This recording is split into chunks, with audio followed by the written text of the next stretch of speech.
आजकल लाइफ बहुत फास्ट है, फुल ऑफ स्ट्रेस। तो ऐसे कौन से छोटे छोटे मेंटल हेल्थ प्रैक्टिसेस हैं जो थोड़ा सा स्ट्रेस रिलीव कर सकें? Yeah, there is a lot of noise.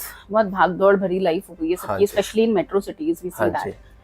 तो ऐसे में ना कॉन्शियसली चूज करना बहुत इंपॉर्टेंट होता है। जैसे we take out 10 minutes every day to self reflect, okay. To ground ourselves. तो उससे ना आपको एक्चुअली तो पहले सबसे पहले तो ये सीखना होता है कि बाउंड्रीज कैसे क्रिएट कर रहे हो अपने आसपास, कि आप क्या कंज्यूम कर रहे हो, किससे सराउंड कर रहे हो अपनी को।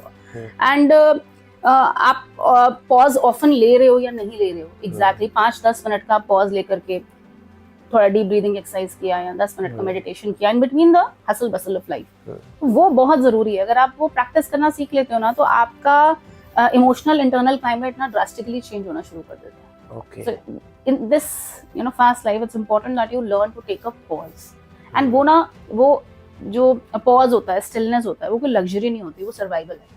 It's very important that you do it because life ऐसी हो गई है। हाँ जी, फास्ट, इट्स रियली फास्ट। तो आज की फैमिली में एक ऐसा पैटर्न आ गया कि वो आपस में डिस्कनेक्ट हो गए हैं। There is no emotional thing. ऐसा क्यों है? कुछ तो उसका क्रेडिट हम इस फास्ट लाइफ को दे देते हैं। हाँ जी। कुछ एडवांसेस इन टेक्नोलॉजी, लाइक सभी लोग गैजेट्स पे बिजी हैं, खाना खा रहे हैं तो भी फोन पे and all. These things have disconnected us a lot with each other when it comes to family. And pattern कुछ ऐसा हो गया है कि लोग अपने अंदर वैलिडेशन या अपनी फैमिली से ना सीख करके स्ट्रेंजर्स से वैलिडेशन सीख करते हैं कि हमारी पोस्ट पे कितनी लाइक्स आ रही है, सारा समय ध्यान है स्टोरी पे कितने व्यूज आ गए हैं। सो ये एक मेजर रीजन है डिस्कनेक्शन का। बट वही है कि how things change, you have to be very consciously choosing things कि आप एग्जैक्टली किस चीज से अपने आप को फीड कर रहे हो, अपने अंदर क्या फीड कर रहे हो। क्या यंग जनरेशन में ऐसा देखा जाता है कि वो पेशेंस की कमी है उनमें? जैसे आपने एक बार कहा social, this is what they are seeing and so they are learning. Yes, I guess. तो जब फाइनेंशियल या करियर डिसीजन स्ट्रेसफुल हो जाए तो हेल्दी कन्वर्सेशन स्टार्ट करने के लिए लोग क्या कर सकते हैं? एक ना ये डेली रिचुअल क्रिएट करना होता है। इट्स नॉट लाइक कि कोई क्राइसिस कॉन्वर्सेशन है तो आप डिफिकल्ट कॉन्वर्सेशंस इनिशिएट करो। It has to be a daily culture का पार्ट कि हम एज अ फैमिली या फ्रेंड्स या कोई भी और रिलेशन है जहां हम डेली चेक इन लें एक दूसरे से। How you have been feeling emotionally, आपको कैसा फील हुआ, how was your day largely, where did you feel stuck, what was the highlight of the day। तो इस तरह से conversation start daily होनी चाहिए। at least 5-10 minutes you should be giving to all whichever relations you want to give time to। even spousal relationships suffer कि time नहीं है, आ गए घर में, खाना खाया, टीवी देखने बैठ गए और उसके बाद सो गए। so no emotional check in। okay। wives keep complaining कि समय नहीं है, समय नहीं। husband कह रहा है मैं तो डिनर पे लेके गया था अभी, हमने तो मूवी देखी थी साथ में, but where is the conversation? क्योंकि you are shoving the difficult topics under the rug, you're not talking about them। So talking on regular basis is important। वो daily ritual, daily culture का part होना चाहिए, rather than a formality। rather than just initiating it and in a crisis वाला situation। It should be daily ritual ताकि वो situation आए ना crisis वाली। Daily connection is important, especially थोड़ा women का emotional climate is different than men। So they want daily connection more than men। मतलब more than men accept, they also want it, they don't accept it or maybe don't realize it because they are constantly into that that mode where they have to be bear the pressure of a resource earner of the family। So it gets tough for both, I would say। ये आपने सही कहा, क्योंकि दोनों का एक emotional balance अलग है, मेन एंड women का। they think differently, they act differently, their needs are different, but largely एक चीज common है दोनों में, because all humans want to be understood। yes, सही बात है। क्या थेरेपी सिर्फ प्रॉब्लम सॉल्व करने के लिए होती है या प्रिवेंटिव भी हो सकती है in family dynamics? Of course, it is mostly preventive। I think लोगों में एक मिसकंसेप्शन मिथ है माइंड में कि अगर हम काउंसलिंग ले रहे हैं, कपल काउंसलिंग ले रहे हैं तो हमारा रिलेशनशिप फेल हो रहा है क्या? ऐसा नहीं है। हाँ जी। इसका मतलब ये होता है, अगर आप फिर भी थेरेपी में आ रहे हो, उसका मतलब ये है कि आप इतना ज्यादा केयर करते हो उस रिलेशन की कि आप उसे ग्रो कराना चाह रहे हो instead of letting it fail.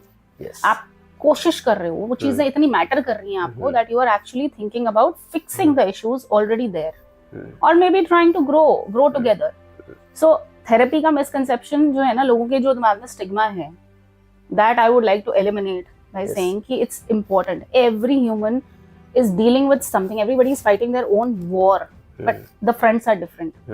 सही बात। So the thing is you just can be kind to understand कि हर कोई issue से deal कर रहा है, and seek therapy, help from a good friend maybe, if not, if you don't feel like coming to therapy, at least have real conversations, because उसी से आप जो है ना authenticity आपकी establish होती है and you become your own self.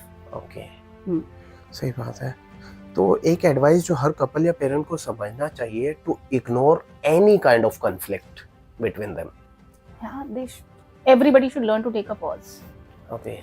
क्योंकि आप जब कॉन्फ्लिक्ट होता है उससे एक मोमेंट पहले आप ट्रिगर होते हो and then you lash out या येल ऑन समबडी. वो उन दोनों के बीच में एक टाइनी मोमेंट होता है, उसे टेम करना, उसे ट्रेन करना बहुत इंपॉर्टेंट होता है. Okay. सो आई वुड से कि उसी पे काम करना होता है. It's like going to gym and building a muscle. I always say this everywhere. Overnight नहीं होगा. ऐसा भी होगा कि 5 बार कॉन्फ्लिक्ट हुआ तो एक बार आपने लैश आउट कर ही दिया, but that is also good. Out of 5 you at least would not lash out 4 times. Yes. So slowly and gradually maybe you'll get better at dealing with conflicts. Take a pause, maybe deep breathe, थोड़ा grounding techniques कर लें and things calm down yourself a little. Maybe you can always say in a conflict कि this is getting really disrespectful and I think I need to calm down. Give me 5-10 minutes. I'll get back to this. Take a break, take a pause, and then reply mindfully. तो ऐसा भी हो सकता है कि why only me, कि हर बार मैं ही क्यों नहीं, उनके लिए नहीं है. That's again a misconception. कि अगर मैं इमोशनल रेगुलेशन प्रैक्टिस कर रही हूँ तो मेरी ईगो हर्ट हो रही है, वो क्यों नहीं कर रहे? ऐसा आप उनके लिए तो कर ही नहीं रहे हो, आप अपने लिए ही कर रहे हो. बिकॉज झगड़ा करके कॉन्फ्लिक्ट में आके मेंटल पीस आपका ही जा रहा है.